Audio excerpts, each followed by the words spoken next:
Halo semuanya, perkenalkan saya Astrid Fiandila Dahlan, dosen dari Departemen Teknik Sipil dan Lingkungan Fakultas Teknik Universitas Indonesia. Di kesempatan kali ini, saya akan membawakan topik yang berjudul Pengelolaan Sampah Berbasis Partisipasi Masyarakat. Sebelum kita masuk lebih dalam, saya akan jelaskan terlebih dahulu bagaimana sih atau apa saja sih permasalahan sampah di Indonesia. Seperti kita ketahui, sudah banyak di media sosial ataupun di berita-berita menunjukkan bahwa pantai-pantai di Pulau Bali ataupun di pulau-pulau di Indonesia mengalami permasalahan seperti di gambar berikut. Banyaknya sampah plastik ataupun sampah organik terlihat di pantai-pantai. Selain itu, kita bisa bilang bahwa kapasitas TPA kita atau landfill kita sudah over capacity. Sehingga di beberapa tahun lalu kita memiliki 30 titik TPA yang kebakaran. Nah, hal ini menyebabkan permasalahan sampah di Indonesia sangat-sangat penting.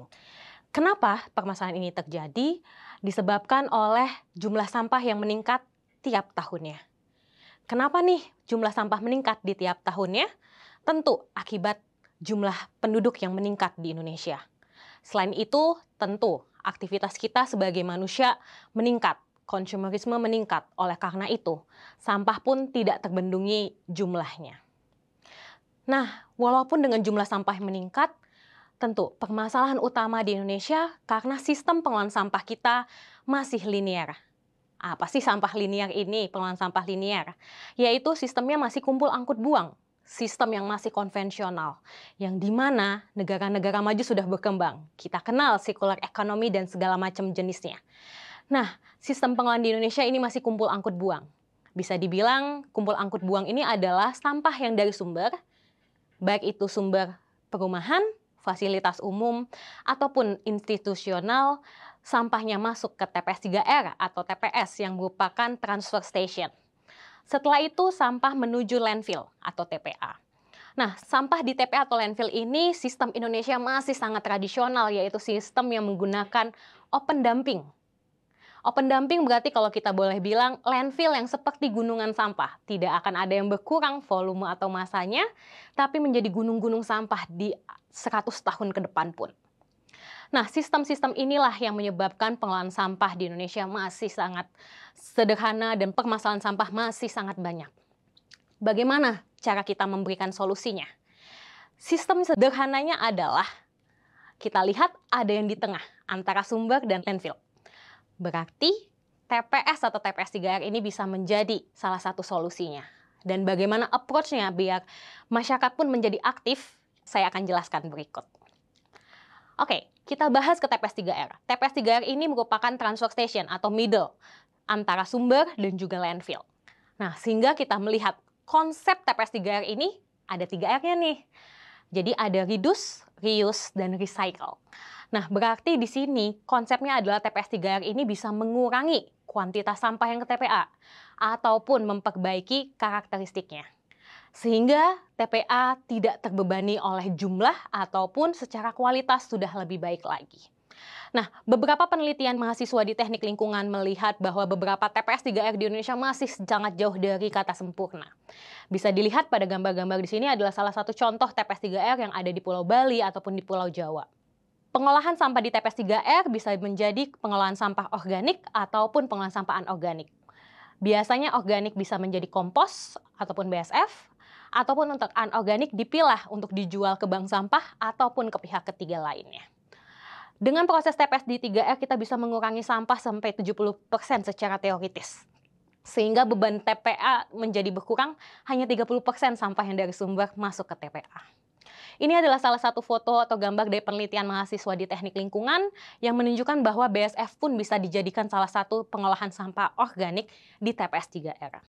Oke, tapi kita perlu lihat sangat banyak sekali tantangannya. Di sini kita perlihatkan hanya beberapa atau yang paling umum tantangan yang ada di TPS 3R. Seperti misalnya secara budget atau pendanaan. Pemerintah tentu memberikan budgetnya, tapi itu masih sangat jauh dari kata sempurna. Nah, kita lihat pendanaan ini bila TPS 3R juga bergantung pada pendanaan pemerintah, tentu akan rentan ketika adanya perubahan kebijakan anggaran. Oleh karena itu, di sini bagian pendanaan TPS 3R pengelola ataupun pemilik dari TPS 3R perlu memiliki rancangan atau bagaimana kapasitas mereka mengenai literasi keuangan. Karena pendapatan tidak hanya dari pemerintah, mereka bisa menjual hasil produk yang diolah dari TPS 3R tersebut. Akan tetapi, kualitas yang perlu kita perhatikan. Kualitas kompos dari pengolahan sampah organik masih sangat jauh dari standar yang ada. Sehingga tidak ada yang mau membeli kompos yang mereka buat. Ataupun nilai sampah plastik yang masih tidak stabil atau beragam di tiap bulannya. Nah, hal inilah yang menyebabkan pemerintah ataupun pihak lain perlu mengedukasi lebih literasi keuangan untuk pengelola TPS 3R. Selain itu, belum semua warga memiliki kepedulian, sehingga kita perlu meningkatkan masyarakat untuk peduli atau bisa memilah sampah dari sumbernya. Selanjutnya, yang tidak kalah penting adalah bank sampah. Bank sampah ini merupakan salah satu pengelolaan partisipasi aktif masyarakat yang sudah diatur oleh pemerintah. Bank sampah ini sudah sangat banyak di Indonesia, jumlahnya sudah ribuan. Akan tetapi tentu, bank sampah tentu memiliki tantangan-tantangannya tersendiri. Kita lihat lagi bahwa konsep bank sampah adalah mengelola sampah dari mulai pemilahan, penyetoran, penimbangan, pencatatan, pengangkutan, hingga penjualan ke pihak lainnya. Bank sampah itu sendiri biasanya ada dua jenis, ada yang namanya bank sampah unit, yang biasanya di lokasi-lokasi RT, RW, kelurahan, desa, dan juga bank sampah induk, yang dimana levelnya lebih besar di kabupaten dan kota. Berikut merupakan contoh-contoh dari bank sampah yang ada di kota Jakarta, yang merupakan penelitian dari mahasiswa teknik lingkungan. Kita lihat seperti ini biasanya alur pengelolaan sampah. Pengelolaan sampah biasanya dari sumber, diangkut atau dikumpulkan ke bank sampah, selanjutnya dipilah dan disesuaikan kembali, dan akhirnya dijual ke pihak ketiga. Bank sampah itu sendiri biasanya tidak hanya terfokus pada sampah anorganik, beberapa bank sampah sudah bisa mengolah sampah organiknya.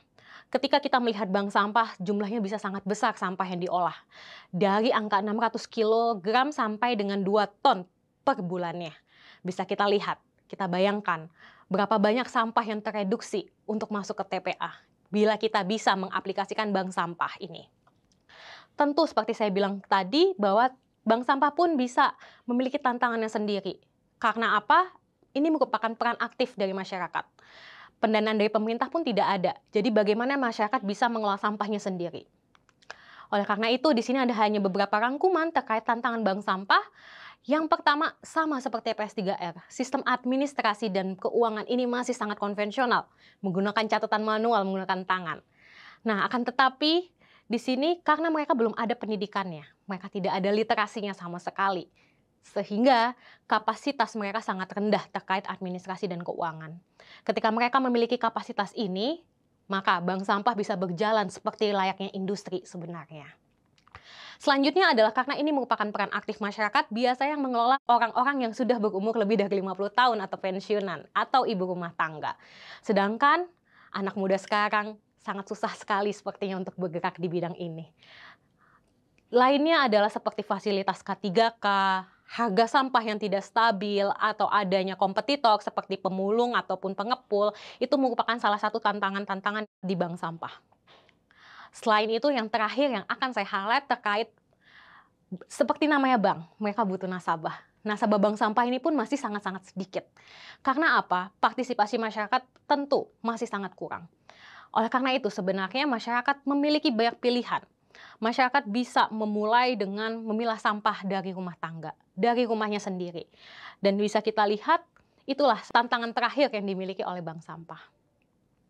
Ini merupakan hasil dari penelitian mahasiswa dari teknik lingkungan. Oke, jadi kita perlu melihat bahwa kenyataannya adalah masyarakat masih sangat tidak peduli dengan persampahannya. Mereka lebih mementingkan kita langsung buang. Akan tetapi yang paling penting adalah bagaimana kita bisa meningkatkan kesadaran masyarakat memilah sampah dari sumber.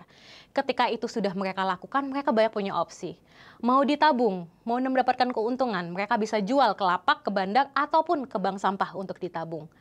Atau mereka bisa langsung membuang sampahnya ke TPS 3R dengan sudah terpilah. Dengan seperti itu, pekerja dari TPS 3R pun akan memiliki efisiensi yang lebih tinggi. Dan yang kedua adalah bagaimana meningkatkan kapasitas para pengelola pekerja dari TPS 3R ataupun bank sampah ini. Baik itu literasi keuangan, literasi administrasi, ataupun secara teknis. Mereka membutuhkan peningkatan kapasitas yang lebih lagi. Dan yang terakhir adalah dengan berjalannya TPS 3R dan bank sampah, maka sampah yang berakhir ke landfill bisa kita kurangi. Seperti itu kita bisa mengurangi juga sampah-sampah yang berakhir pada pantai, seperti pantai di Bali, dan ataupun pantai-pantai lainnya. Sekian video dari saya, semoga video ini bermanfaat. Terima kasih.